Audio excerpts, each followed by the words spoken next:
Recently, journalist Isabel Oakeshott made shocking revelations about Keir Starmer on live television. These revelations have left the public and political observers in disbelief. Known for her fearless investigative work, Oakeshott has uncovered a series of alarming truths that not only challenge Starmer's leadership, but also threaten to undermine the very foundation of the Labour Party.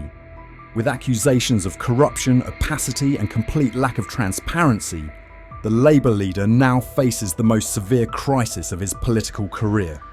As this scandal unfolds, the question remains: can Starmer weather the storm, or is this the end of his political journey? In today's discussion, we will delve into the gravity and urgency of this crisis and analyse its potential impact on the political landscape. Keir Starmer, once hailed as a beacon of hope for the Labour Party, is now confronting an unprecedented political crisis. This upheaval stems from a shocking revelation aired during a live broadcast by investigative journalist Isabel Oakeshott.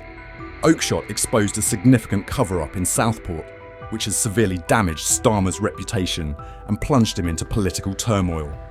With the truth now laid bare, Starmer's career and the future of the Labour Party stand on the brink of collapse. The pressing question is whether Starmer can salvage the situation, or if the damage has become irreparable, with public trust shattered beyond repair. What began as initial rumours of corruption in Southport has now escalated into a full-blown scandal, threatening not only Starmer's leadership, but also the survival of the Labour Party itself.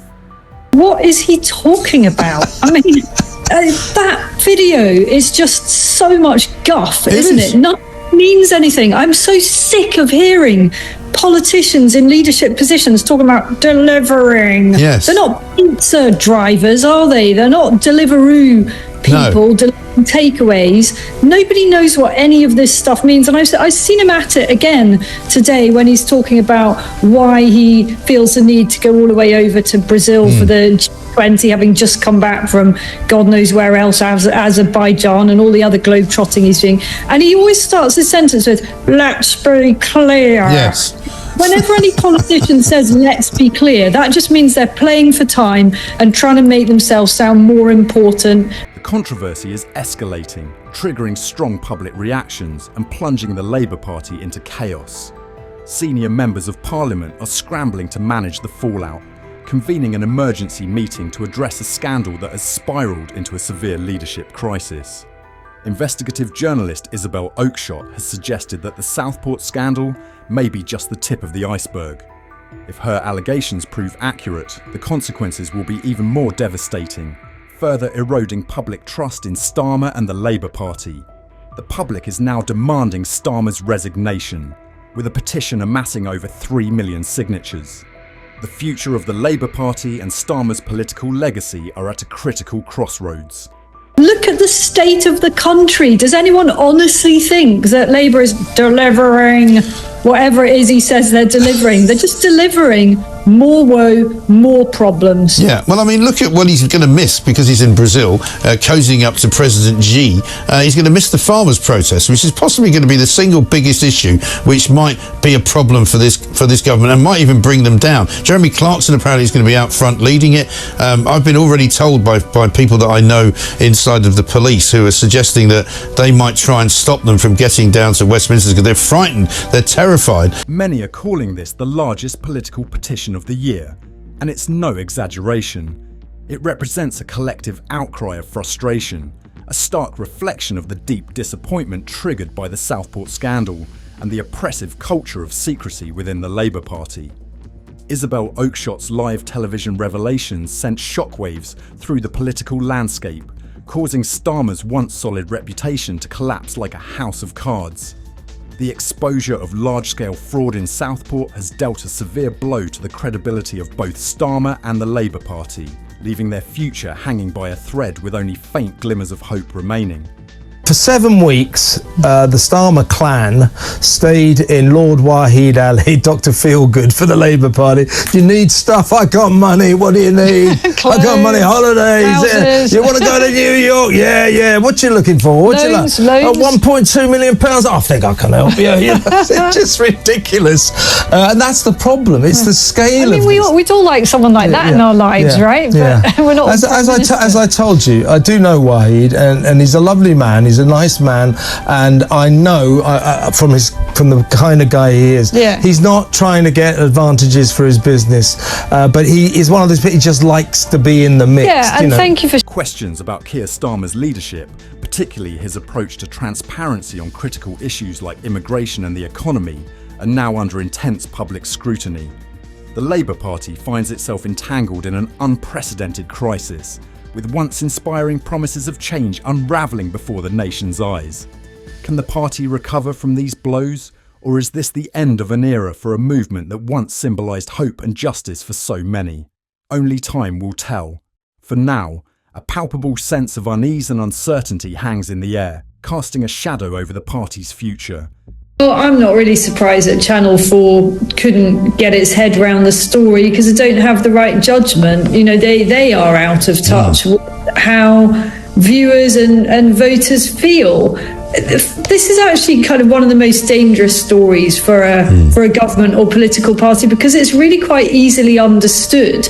It's just a rich guy, and I actually make no criticism of him. It seems he's played his hand quite well, spraying money and favours around the very top of this government, and people hate that stuff. And they also recall that the last bunch that were the recipients of this kind of largesse were the Tories, and they were the ones partying in Downing Street and so on. And guess who was on their high horse criticising it all? It was this lot. And that's what people hate. They hate the hypocrisy. This region holds strategic significance for any party aiming to gain dominance in the nation.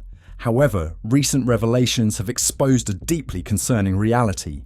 Numerous individuals have been mistreated, often without legitimate grounds for police intervention.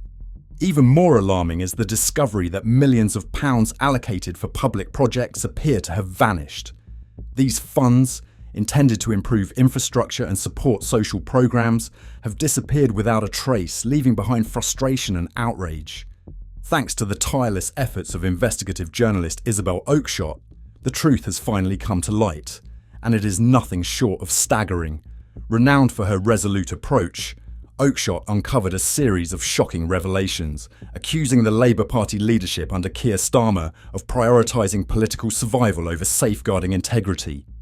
Oakeshott warned that public trust in the party would continue to erode as dissenting voices within Parliament were silenced, creating an atmosphere of suppression and distrust. She further alleged that Starmer's team deliberately concealed information about the Southport scandal to protect their reputation, raising serious questions about the Labour Party's future and its commitment to transparency and accountability. They hate the lies, and it's quite obvious to me that there have been lies and that there are still lies. So in itself, that setup of the message during lockdown from Lord Ali's flat that was made to look like Keir Starmer's own property, that was a lie. And that is, for me, possibly the worst and most damaging aspect of this story. That this is a guy who is leading our country, who is the representative of the United Kingdom at the United Nations. You know, he's not the head of state, but he's, you know, the leader of the nation. He has lived a complete lie. Jay went so far as to suggest that Keir Starmer himself might have been aware of the financial fraud and even approved efforts to cover it up. Isabel Oakeshott highlighted a troubling culture of secrecy within the Labour Party, warning that this could further erode public trust and leave citizens feeling confused and disillusioned. Citing Dominic Cummings' comments on the party's internal processes, Oakeshott argued that Starmer could have been informed of these critical details within minutes or hours of their discovery. Reports indicate that millions of pounds earmarked for community development and infrastructure projects in Southport remain unaccounted for. These funds could have transformed local lives and revitalised the area, yet they have vanished, leaving behind painful questions and a profound sense of betrayal. An expert described the situation as indicative of a cover-up at the highest levels, prompting doubts about why the Labour Party chose secrecy over transparency. This alarming scenario has cast a shadow of suspicion over the party's integrity and its ability to move forward, leaving its future uncertain. So I think there is something bigger going on here, and it's annoying because I don't know what it is. And I know that the lobby of political journalists at Westminster feel the same. All of us instinctively feel that there is some big fact here that we're not being made. I mean, I'm going to ask the question because nobody else will. Is it some kind of sex thing, do you think? So there have long been rumours about Keir Starmer's private life, and they certainly aren't to do with any kind of doubts over his sexuality, if I can put it delicately. They are to do with his past and what the shape of his family really looks like. This situation goes beyond mere financial mismanagement. It is a betrayal of the promises made to the very people the Labour Party claims to represent. What is particularly troubling is the timing of this scandal, with indications suggesting that Keir Starmer and the Home Secretary were aware of key details from the outset. What makes this scandal even more alarming is the Labour Party's response to the unfolding crisis. What are your thoughts on these pressing issues? Share your opinions in the comments. And if you found this video insightful, don't forget to like, subscribe, and turn on notifications so you won't miss future updates.